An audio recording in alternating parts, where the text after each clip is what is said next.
Salam jumpa lagi bersama saya, Pastor John Lewar SVD.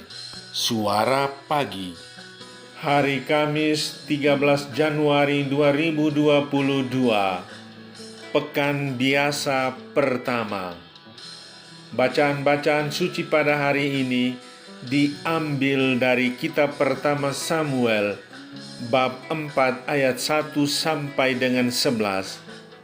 Mazmur bab 44 ayat 10 dan 11, 14 dan 15, ayat 24 sampai dengan 25.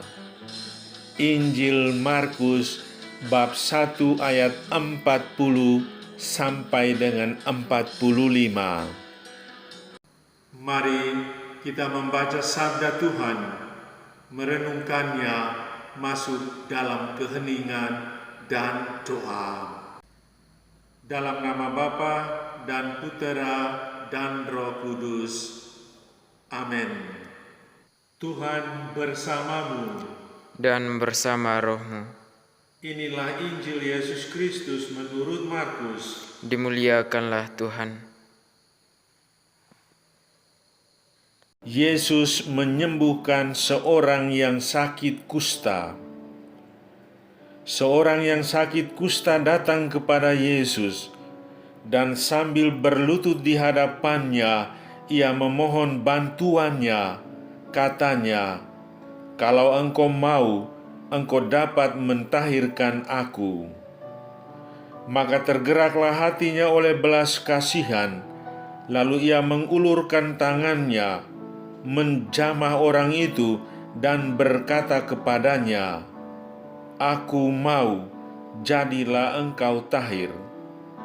Seketika itu juga lenyaplah penyakit kusta orang itu dan ia menjadi tahir.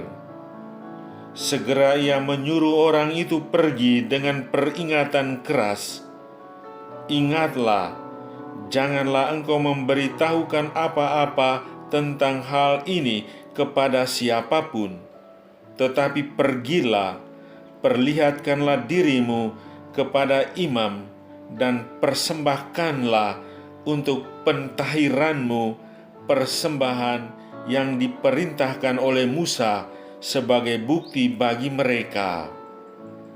Tetapi orang itu pergi memberitakan peristiwa itu dan menyebarnya kemana-mana, sehingga Yesus tidak dapat lagi terang-terangan masuk ke dalam kota.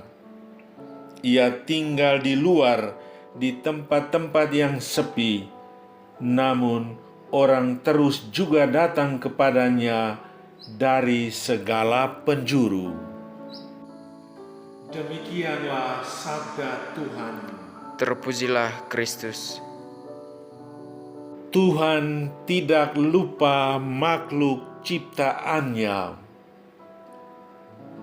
Saudari-saudaraku yang terkasih dalam Kristus, membaca dan merenungkan Injil pada hari ini, secara spontan saya teringat akan sebuah rumah sakit kusta di Naop, Kefa-Menanu, Timor Indonesia yang pernah saya kunjungi.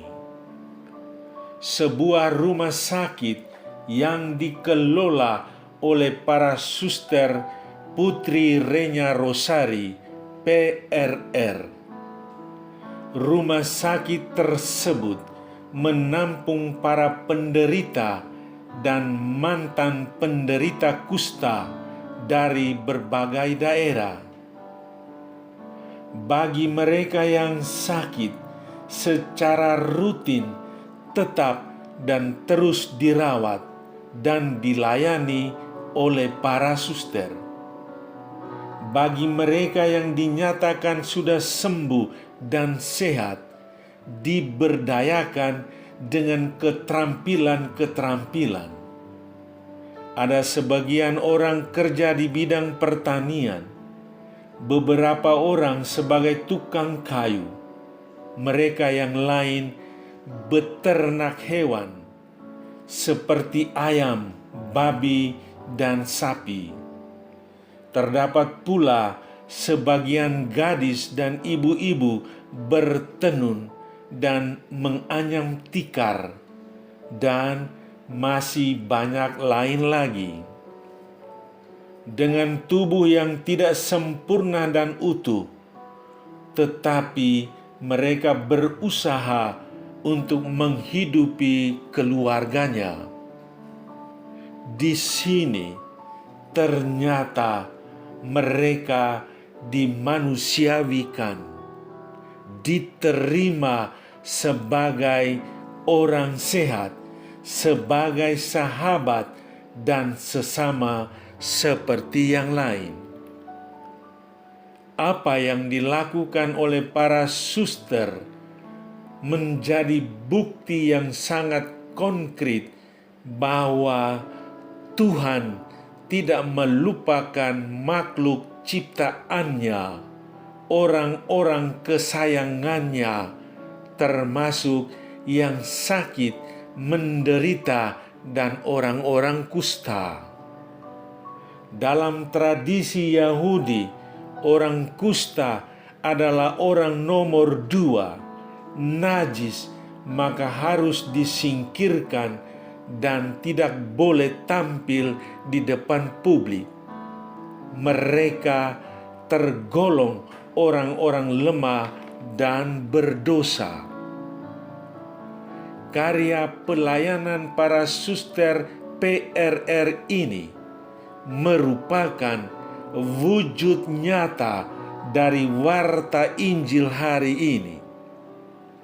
Yesus tidak menjauhkan diri dari orang kusta, tetapi membangun dialog dengan mereka.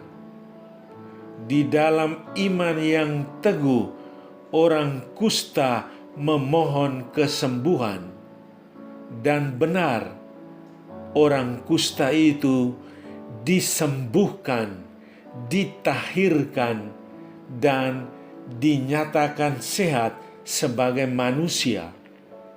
Buktinya, mereka diperintahkan Yesus untuk mempersembahkan korban pujian atas kesembuhannya. Artinya, mereka boleh kembali ke tengah jemaat yang beribadat di rumah Tuhan, membangun relasi dengan keluarga dan sesamanya. Saudari-saudaraku yang terkasih dalam Kristus, di dunia saat ini sebenarnya tidak ada orang atau makhluk apapun dilupakan Tuhan. Semua orang tanpa kecuali berada dalam naungan dan kasih Tuhan. Sebagai pengikut Kristus, kita adalah perpanjangan tangan Tuhan untuk menolong dan membantu orang-orang lemah dan yang tersingkirkan. Maka saya mengajak Anda sekalian, mari kita wujud nyatakan apa yang pernah menjadi impian kita, yakni membantu dan menolong mereka sebagaimana yang diperbuat oleh para suster PRR. Orang kusta adalah manusia atau orang yang sama seperti kita. Mereka dan kita adalah makhluk ciptaan Tuhan. Tuhan tidak melupakan mereka. Tuhan tidak melupakan Anda dan saya. Tuhan tidak melupakan kita semua. Tuhan tetap hadir, ada, dan mengasihi kita. Saudara, hening sejenak. Hadirkan mereka yang telah mengabdikan diri untuk pelayanan terhadap orang-orang kusta.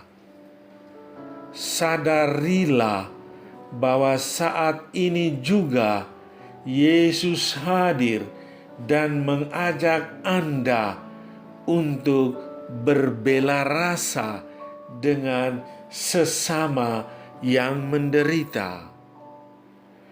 Jawablah tawaran Yesus dengan jujur. Marilah berdoa. Ya Tuhan, bantulah aku agar lebih mampu mengungkapkan belas kasih kepada semua orang sakit dan yang menderita, yang meminta pertolongan kepadaku dan keluargaku. Semoga seperti Yesus, hatiku selalu tergerak untuk mengulurkan tanganku bagi sesama. Amin. Sahabatku yang terkasih, selamat hari Kamis. Salam doa dan berkatku untukmu dan keluarga di mana saja berada. Bapa dan Putera dan Roh Kudus. Amin.